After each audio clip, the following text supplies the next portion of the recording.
พัฒนาความเสมอภาคหญิงชายติดพันกับการพัฒนาประเทศชาติสบายดีท่านผู้ชมที่เคารพและรักแพงทุกท่านขอต้อนรับท่านเข้าสู่รายการมีหญิงลาว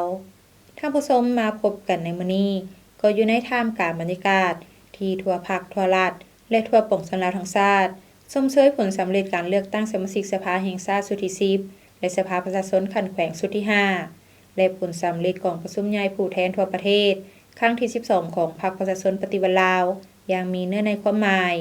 เคียงคู่กันนี้หลายภาคส่วนก็ได้สร้างผลงานขบวนการชมเชยวันสร้างตั้งพรรคประชาชนปฏิวัติลาวครบรอบ71ปีวันที่22มีนา1955หาวันที่22มีนา2026อย่างมีเนื้อในความหมายและเป็นขบวนการกว้างขวางพร้อมเดียวกันนี้สหพันธ์หญิงลาวทุกท่านขอพร้อมจัดตั้งปฏิบัติเผยแพร่ผลสำเร็จของประชุมใหญ่ผู้แทนหญิงลาวทั่วประเทศครั้งที่9ด้วยการหันเป็นแผนงานโครงการของตนให้แทนเหมาะสอดคล้องกับแต่ละของเขต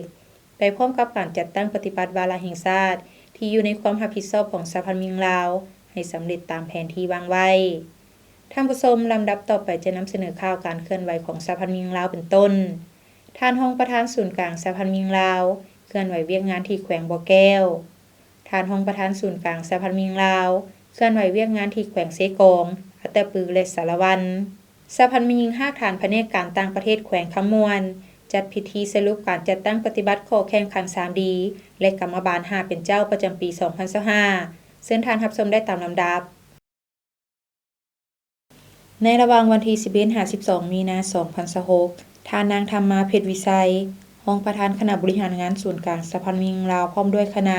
ได้ไปเคลื่อนไหวเวียกงานอยู่แขวงบ่อแก้วโอกาสนี้ได้เข้าพบท่านคำแยงคอนไสยกิจรองเลขาพรรคแขวงผู้ชี้นำเวียกงานองค์การจัดตั้งมหาชนแขวงเพื่อรายงานการมาเคลื่อนไหวเวียกงานอยู่แขวงบ่อแก้วโดยเฉพาะการนำเอาเนื้อในผลสำเร็จของกองประชุมใหญ่ผู้แทนหญิงลาวทั่วประเทศครั้งที่9มาเผยแพร่ให้แก่สหพันธ์หญิงภายในแขวงบ่อแก้วได้รับรู้และเข้าใจอย่างลึกซึ้งจากนั้นคณะนำของสหพันธ์หญิงแขวงได้นำพาคณะดังกล่าวลงเยี่ยมยามรากฐานการผลิตสินค้าของบริษัทดาวสมัยลาวซึ่งเป็นตัวแบบการผลิตของเอื้อน้องแม่หญิงแขวงที่ได้ถูกรับรองเป็นสินค้าโอดอปของแขวงบ่อแก้วอีกด้วยจากนั้นในวันที่12มีนาคม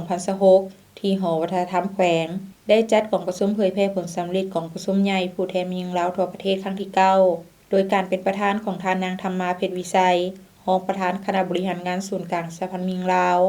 มีคณะบริหารงานสหพันธ์หญิงแขวงประธานรากฐานหัวหน่วยสหพันธ์หญิงอ้อมข้างแขวง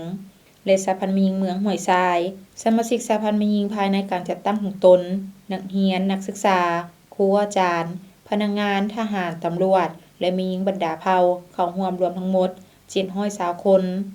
ในวาระของประชุมท่านนางจันปิงโสระธีกรรมการพรรคแขวงประธานสหพันธ์หญิงแขวงได้รายงานสภาพที่พ้นเด่นของสหพันธ์หญิงแขวงบ่อแก้วในระยะผ่านมาจากนั้นท่านรองประธานศูนย์กลางสหพันธ์หญิงลาวพร้อมด้วยคณะได้นำเอาเนื้อในที่สำคัญเป็นต้นแมนมาติของประชุมใหญ่ผู้แทนหญิงลาวทั่วประเทศครั้งที่9กฎระเบียบคำขวัญข้อแข่งขัน 3D และแผนพัฒนาหญิงลาวมาเผยแพร่ให้แก่สมาชิกหญิงบรรดาเผ่าได้รับรู้และเข้าใจอย่างลึกซึ้งพร้อมนี้ท่านยังได้เน้นหนักให้คณะบริหารงานสหพันธ์หญิงทุกท่านก็คือเอื้อน้องแม่หญิงที่เข้าร่วมของประชุมจงพร้อมกันนำเอาบรรดามติของประชุมใหญ่ทิศทางแผนการในการพัฒนาองค์การจัดตั้งสหพันธ์หญิงก็คือแม่หญิงบรรดาเผ่าไปจัดตั้งพันธุ์ขยายเข้าในของเขตความรับผิดชอบของตนให้แทนเหมาะสอดคล้องและสามารถบรรลุตามระดับขั้นหมายที่วางไว้ในระหว่างวันที่11-13 มีนาคม 2026ท่านนางผาสุขวงศ์วิจิตรรองประธานคณะบริหารงานศูนย์กลางสหพันธ์หญิงลาวพร้อมด้วยคณะได้เคลื่อนไหวเวียกงานอยู่แขวงเซกองอัตตปือและสารวันเพื่อเผยแพร่ผลสำเร็จของประชุมใหญ่ผู้แทนหญิงลาวทั่วประเทศครั้งที่9ติดพันกับการติดตามสุขยุ่งเวียกงานสหพันธ์หญิงและเวียกงานปิ่นอ้อมคือวันที่11 มีนาคม 2026ท่านนางผาสุขวงศ์วิจิตรรองประธานคณะบริหารงานศูนย์กลางสหพันธ์หญิงลาวพร้อมด้วยคณะได้เข้าพบท่านบุญหลายบุตรที่กรรมการศูนย์กลางพรรคเลขาพรรคแขวงประธานสภาประชาชนแขวงเซกองโอกาสนี้ท่านรองประธานคณะบริหารงานศูนย์กลางสหพันธ์หญิงลาวได้รายงานเกี่ยวกับจุดประสงค์ของการลงมาเคลื่อนไหวเวียกงานในครั้งนี้เป็นต้นแม่นลงติดตามสุขยุ่งเวียกงานสหพันธ์หญิงเผยแพร่ผลสำเร็จของประชุมใหญ่ผู้แทนหญิงลาวทั่วประเทศครั้งที่9ให้ท่านได้รับรู้ โอกาสเดียวกันนี้ทานเลขาพรรคแขวงได้แสดงความยินดีต้อนรับอย่างอบอุ่นและได้ตีราคาสูงถึงความเอาใจใส่ของคณะนำศูนย์กลางสหพันธ์แม่หญิงลาวที่ลงติดตามสุกยูสหพันธ์แม่หญิงบรรดาแขวงเว้ารวมเว้าเฉพาะสหพันธ์แม่หญิงแขวงเสกองเพื่อเฮ็ดให้สหพันธ์แม่หญิงแขวงเสกองได้เคลื่อนไหวเวียงงานตามภาระบทบาทสิทธิหน้าที่ของตนและมีผลสำเร็จหลังจากนั้นท่านนางผาสุกวงศ์วิจิตรรองประธานคณะบริหารงานศูนย์กลางสหพันธ์แม่หญิงลาวได้เป็นประธานกองประชุมเผยแพร่ผลสำเร็จกองประชุมใหญ่ผู้แทนแม่หญิงลาวทั่วประเทศครั้งที่9อยู่ที่สโมสรใหญ่สภาประชาชนแขวงเสกองมีท่านนางมโนราสุทธิจักรกรรมการพรรคแขวงประธานสหพันธ์แม่หญิงแขวง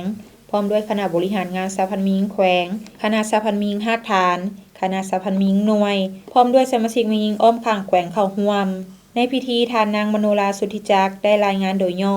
เกี่ยวกับการจัดตั้งปฏิบัติเวียงงานของสหพันธ์แม่หญิงแขวงเสกองในระยะผ่านมาที่ยกให้เห็นผลสำเร็จที่ย่านมาได้สิ่งท้าทายและทิศทางแผนการในเวียงงานพัฒนาแม่หญิงแขวงในต่อหน้าจากนั้นท่านรองประธานคณะบริหารงานศูนย์กลางสหพันธ์แม่หญิงลาวได้เผยแพร่ผลสำเร็จของประชุมใหญ่ผู้แทนแม่หญิงลาวทั่วประเทศครั้งที่9ซึ่งได้ห้ำฮ้องเอาเนื้อในสำคัญและบรรดาเอกสารต่างๆที่สำคัญเป็นต้นห้ำฮ้องเอาบทรายงานการเมืองทั้งสองภาคพร้อมทั้งกำหนดทิศทางคาดหมายสู่พ้น5 ปี2025-2030ห้ำฮ้องเอาวิสัยทัศน์ฮอดปี2035แผนพัฒนาแม่หญิงลาว5 ปี2025-2030ซึ่งมี9เป้าหมาย31แผนเวียกจุดซุ้มและ144เวียกจุดซุ้มห้ำฮ้องเอากฎระเบียบของสหพันธ์แม่หญิงลาวสมัยที่9ห้ำฮ้องเอาคำขวัญและข้อแข่งขันของสหพันธ์แม่หญิงลาวสมัยที่9สืบต่อรักษาและปฏิบัติคำขวัญพัฒนาความเสมอภาคหญิงชายติดพันกับการพัฒนาประเทศชาติและข้อแข่งขัน3ดีคือ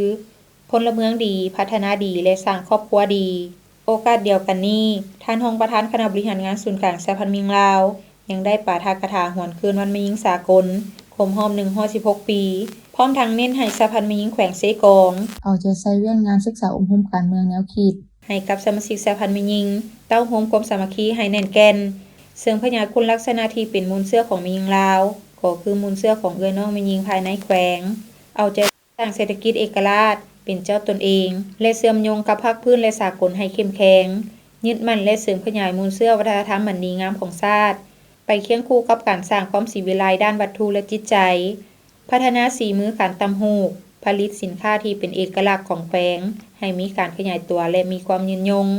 จากนั้นท่านนางนิอ่อนไสยจักรรองหัวหน้ากรมกวดการศูนย์กลางสหพันธ์แม่หญิงลาวได้เผยแพร่กฎระเบียบและภาระบทบาทของสหพันธ์แม่หญิงลาวซึ่งรวมมี11หมวดและ54มาตรา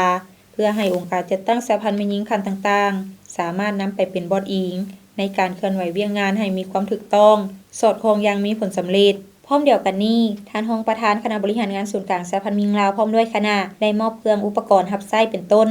คอมตั้งโต๊ะเครื่องปรินเตอร์โทรศัพท์มือถือจอสาย LCD และภาษากตู้ลำโพงให้สหพันธ์แม่หญิงแขวงเพื่อนำใช้เข้าในเวียงงานแม่หญิงโดยเฉพาะเวียงงานแขนงให้คำปรึกษาและปกป้องแม่หญิงเด็กน้อยให้เกิดประโยชน์สูงสุดภายหลังสำเร็จการเคลื่อนไหวเวียงงานอยู่แขวงเสกองวันที่12 มีนาคม 2026ท่านนางผาสุกวงศ์วิจิตรรองประธานคณะบริหารงานศูนย์กลางสหพันธ์แม่หญิงลาวพร้อมด้วยคณะได้เดินทางฮอดแขวงอัตตปือและได้เข้าพบท่านบุญเทิงดวงสวรรค์กรรมการศูนย์กลางภาคเลขาพรรคแขวงโอกาสนี้ท่านรองประธานคณะบริหารงานศูนย์กลางสหพันธ์แม่หญิงลาวได้รายงานเกี่ยวกับจุดประสงค์ของการลงมาเคลื่อนไหวเวียงงานในครั้งนี้เป็นต้นแม่นการลงติดตามสุขยุเวียงงานสหพันธ์แม่หญิงและเผยแพร่ผลสำเร็จของประชุมใหญ่ผู้แทนแม่หญิงลาวทั่วประเทศครั้งที่9โอกาสเดียวกันนี้ท่านเลขาพรรคแขวงได้แสดงความยินดีต้อนรับอย่างอบอุ่นและได้ตีราคาสูงถึงความเอาใจใส่ของคณะนำศูนย์กลางสหพันธ์แม่หญิงลาวที่ลงมาใกล้ชิดติดแทศสหพันธ์แม่หญิงแขวงอัตตปือในครั้งนี้หลังจากนั้นท่านนางผาสุกวงศ์วิจิตรรองประธานคณะบริหารงานศูนย์กลางสหพันธ์แม่หญิงลาวได้เป็นประธานของประชุมเผยแพร่ผลสำเร็จของประชุมใหญ่ผู้แทนแม่หญิงลาวทั่วประเทศครั้งที่9ที่ห้องประชุมใหญ่แขวงอัตตปือมีท่านนางจันเพชรจันทมาศกรรมการพรรคแขวงประธานสหพันธ์แม่หญิงแขวงพร้อมด้วยคณะบริหารงานสหพันธ์แม่หญิงแขวงคณะสหพันธ์แม่หญิงรากฐานคณะสหพันธ์แม่หญิงหน่วยและสมาชิกแม่หญิงอ้อมข้างแขวงเข้าร่วม426ท่านในพิธีท่านนางจันเพชรจันทมาศได้รายงานโดยย่อเกี่ยวกับการจัดตั้งปฏิบัติเวียงงานของสหพันธ์แม่หญิงแขวงอัตตปือในระยะผ่านมาหลังจากนั้นท่านรองประธานคณะบริหารงานศูนย์กลางสหพันธ์แม่หญิงลาว ได้เผยแพร่ผลสำเร็จของประชุมใหญ่ผู้แทนมิงลาวทั่วประเทศครั้งที่9ซึ่งได้ห้ำฮ้องเอาเนื้อในสำคัญและบรรดาเอกสารต่างๆเป็นต้นห้ำฮ้องเอาบทรายงานการเมืองทั้งสองภาคพร้อมทั้งกำหนดทิศทางคาดหมายสู่ชน5 ปี 2026-2030 ห้ำฮ้องเอาวิสัยทัศน์ฮอดปี 2035 แผนพัฒนามิงลาว 5 ปี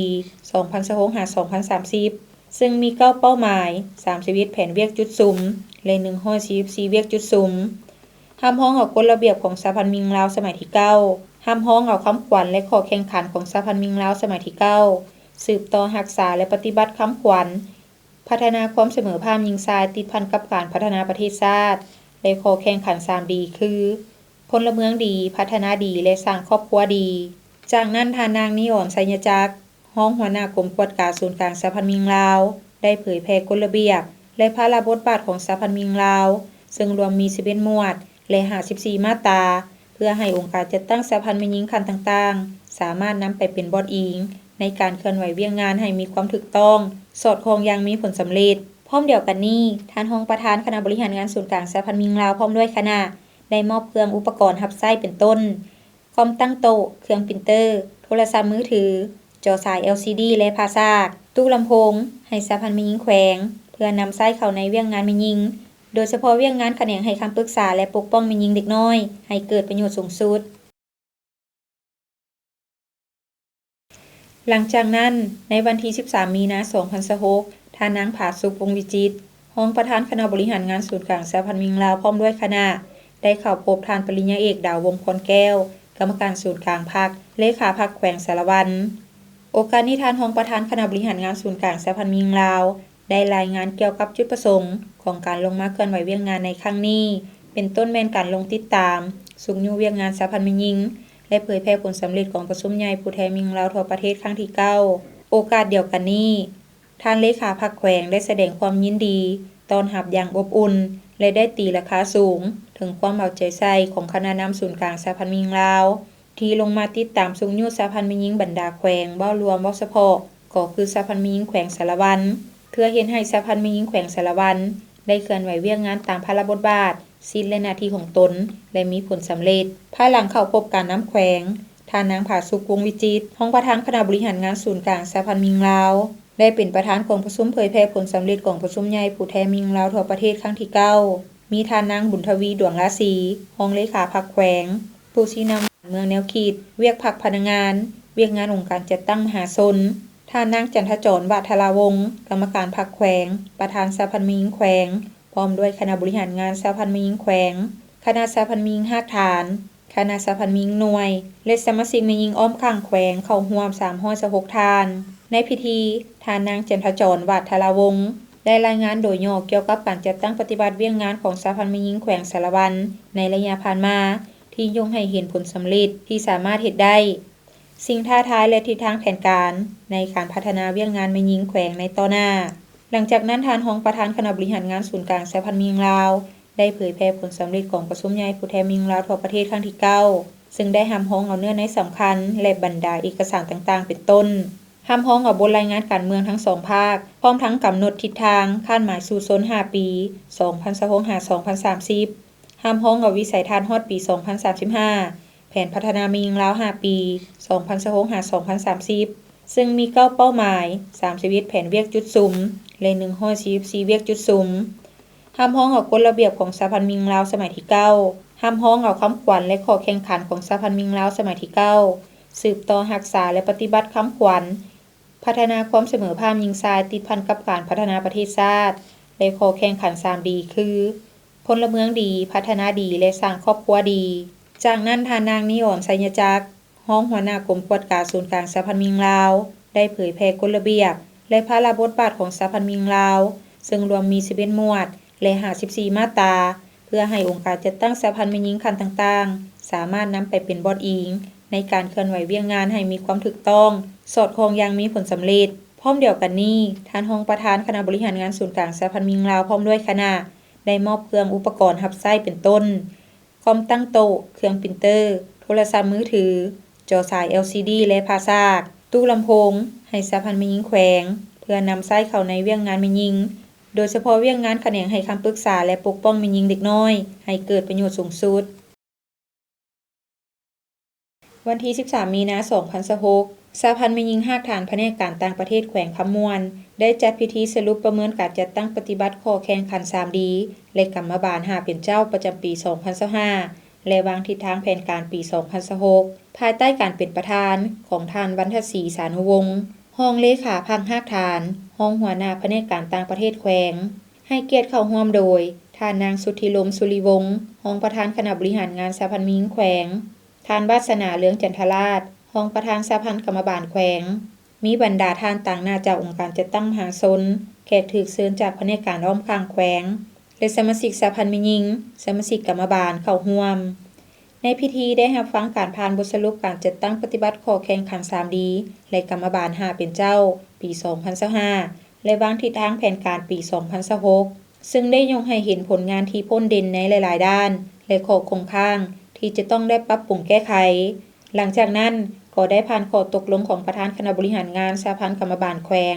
ว่าด้วยการยั่งยืนกลมกองร่วมหมู่และบุคคล5เป็นเจ้าพร้อมทั้งมอบใบย่องยอจากนั้นต่างหน้าคณะฮากฐานคณะหน่วยก็ได้ขึ้นจับมือแข่งขัน 3D และกรรมบาล5เป็นเจ้าเติมอีกท่านผู้ชมเนื่องในโอกาสวันแม่หญิงสากลครบรอบ116 ปีหลายภาคส่วนก็ได้จัดพิธีปาฐกถาหวนคืนประวัติความเป็นมาวันแม่หญิงสากลอย่างมีเนื้อในความหมายเป็นต้นสหพันธ์แม่หญิงศูนย์กลางสหพันธ์กรรมบาลลาวสหพันธ์แม่หญิงห้องว่าการศูนย์กลางภาคที่ทานรับชมผ่านไปนั่นก็แม่นข่าวการเคลื่อนไหวของสหพันธ์แม่หญิงลาวท่านผู้ชมจากนี้พักผ่อนกันก่อนแล้วจึงกลับเข้ามาในถัดไปของทางรายการการใช้ความรุนแรงต่อแม่หญิงบ่แม่นปัญหาเล็กน้อยแต่เป็นสิ่งที่ทุกคนควรแก้ไขมันแม่นปัญหาของสังคมบ่แม่นปัญหาของบุคคลร่วมแรงร่วมใจแก้ไขทุกรูปแบบการใช้ความรุนแรงต่อแม่หญิงความรุนแรงต่อแม่หญิงสามารถเกิดขึ้นได้ทุกบอนทุกเวลาและกับทุกๆคนในสังคมบ่ว่าจะเป็นคนหังคนทุกข์การศึกษาสูงหรือต่ำทุกสาขาวิชาอาชีพความรุนแรงต่อแม่หญิงมี4ประเภทดังนี้ความรุนแรงต่อร่างกายความรุนแรงต่อจิตใจความรุนแรงทางเพศความรุนแรงต่อทรัพย์สินหรือเศรษฐกิจถ้าท่านพบเห็นภัยที่ต้องการความช่วยเหลือท่านสามารถรายงานต่อบรรดาการจัดตั้งที่เกี่ยวข้องอิงตามมาตรฐานการดำเนินงานการปกป้องและการบริการช่วยเหลือทางด้านสังคมแก่แม่หญิงและเด็กหญิงที่ถูกความรุนแรงในสปป.ลาวการปกป้องและการช่วยเหลืออันจำเป็นแก่ผู้ถูกก่อร้ายประกอบมี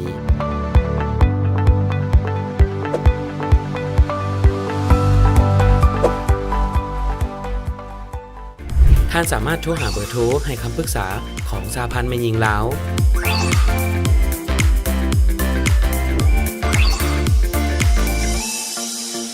และสายด่วนศูนย์กลางสหพันธ์แม่หญิงลาว1362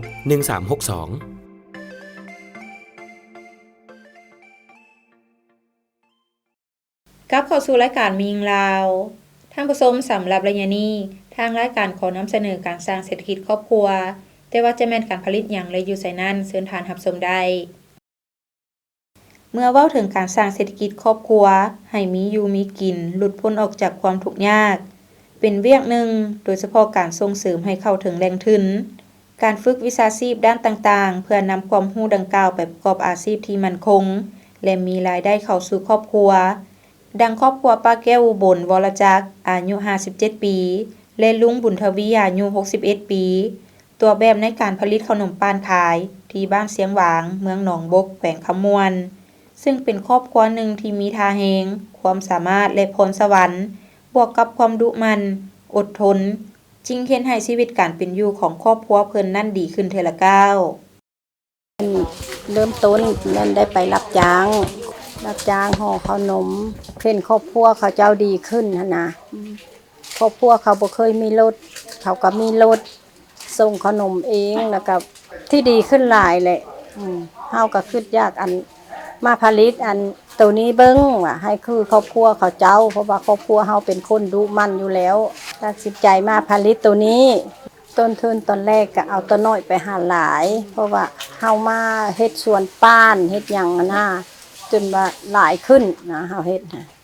จนว่าจ้างคนงานได้หลายก็ยุ่งยากอยู่ก็บ่ยุ่งยากปานใด เฮาตั้งกลุ่มแล้วเฮามีความสามัคคีเด้ซะหมุนเวียนกันในกลุ่มหั้นนะให้เฮาไปขายเฮาก็เลยบ่ยุ่งยากสะดวกการค้าขายว่านี่ตั้งแต่เฮาเฮ็ดขนมปานมา20กว่าปี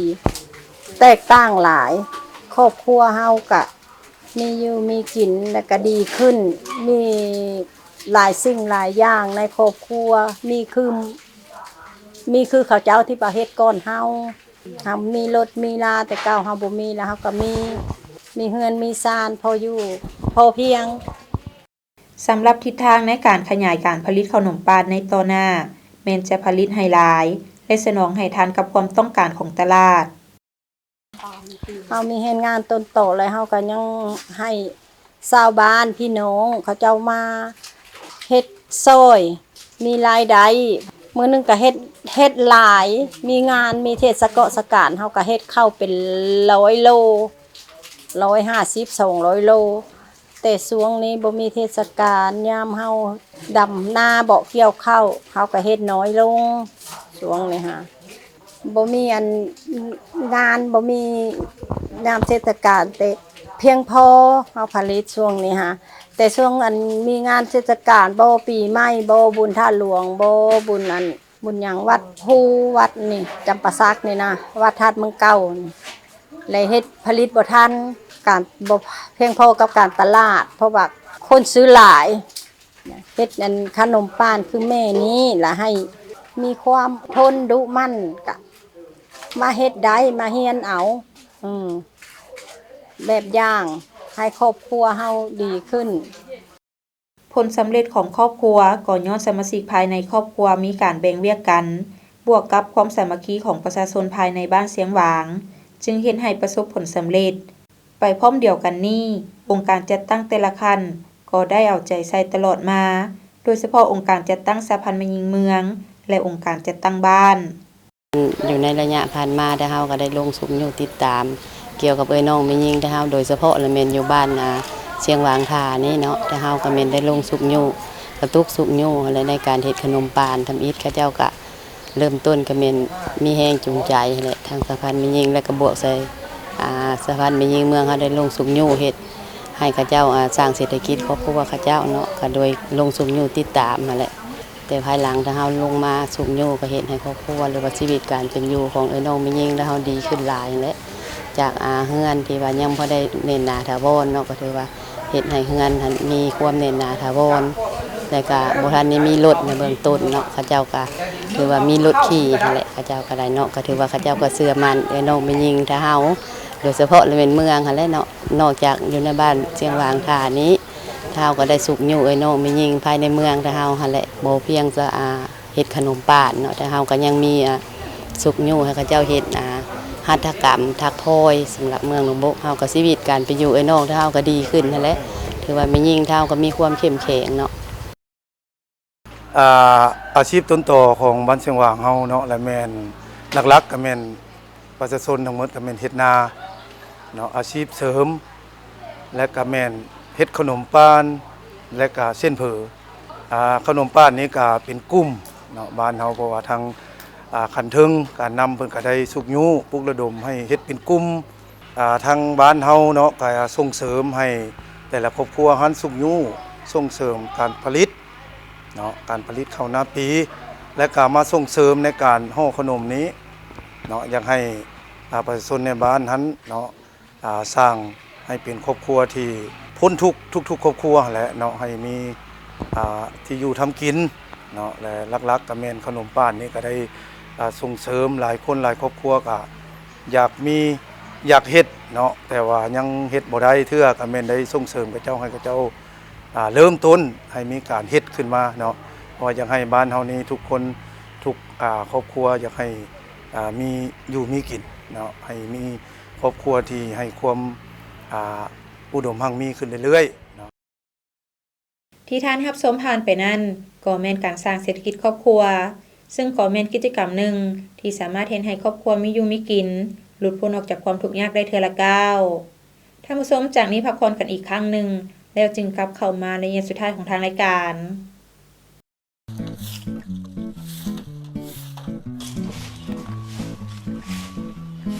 สบายดีพ่อตู้ โอ้สบายดีเป็นอะไรร้านไปโรงเรียนได้เรียนหยังได้แล้วมื้อนี้ มื้อนี้หลานได้เรียนวิชาโลกอ้อมตัวสาวครูเว้าเรื่องหาปอสู่ฟังพ่อตู้ฮู้บ่หาปอมีหยังแด ก็ฮู้แท้ละเนาะหาปอละละ คันฮู้ก็เว้าให้หลานฟังเบิ่งดูว่ามีปอหยังแด ก็มีป.1 ฮอดป.5 ที่ร้านเรียนหั่นตะว่าสิว่าหยังหาปอพอตู้แห่งฮู้ฮอดปที่6พุ่น ปอหยังอีกปอที่6หั่น ปที่6ปแม่ตู้จมปกมื้อเช้าหั่นเด้ พ่อตู้เอ๋ยมันบ่แม่นที่พ่อตู้เอามาหั่นนะสาวครูว่าหาปอมีปอที่1แม่นปอปิดฝาภาชนะที่เก็บน้ำในเฮือนบ่ให้มียุงลายเข้าไปไข่ใส่ปอที่2แม่นปอเปลี่ยนน้ำและพัดถูภาชนะเส้นเต้าดอกไม้น้ำห้องตีนตู้ฐานห้องจอกน้ำปอที่3แม่นปอปล่อยป่าหางนกยุงเพื่อไปกินนอนน้ำปอที่4แม่นปอปรับปรุงบ่ให้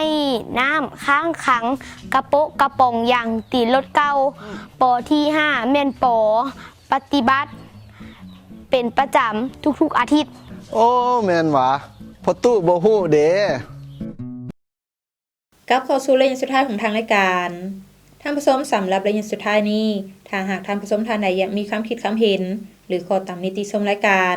ท่านก็สามารถโทรศัพท์เข้ามาได้ตามเบอร์ที่ขึ้นอยู่ในหน้าจอขณะนี้และนอกจากนี้ท่านผู้ชมยังสามารถเบิ่งรายการมียิงลาวขึ้นหลังได้ทาง YouTube โดยพิมพ์คำว่ารายการมียิงลาวหรือว่าจะเข้าไปที่เว็บไซต์ก็ได้เช่นเดียวกันที่ www.lawwomenunion.org.la ท่านผู้ชมอย่าเสพติดเป็นอันตรายต่อสุขภาพและอนาคตของคนหุ่นนุ่มที่เป็นหุ่นสืบทอดที่เป็นกำลังแห่งสำคัญในการปกป้องรักษาและสร้างสรรค์พัฒนาประเทศชาติดังนั้นพวกเราทุกคนจงร่วมแรงร่วมใจกันต้านและสกัดกั้นปัญหายาเสพติดให้หมดไปจากสังคมลาวท่านผู้ชมมาฮอดนี้เวลาของทางรายการก็หมดลงแล้วผู้ดำเนินรายการพร้อมด้วยทีมงานรายการมียิงลาวขอลาท่านผู้ชมไปก่อนพบกันใหม่ในมื้อหน้าสำหรับวันนี้ขอขอบใจสบายดี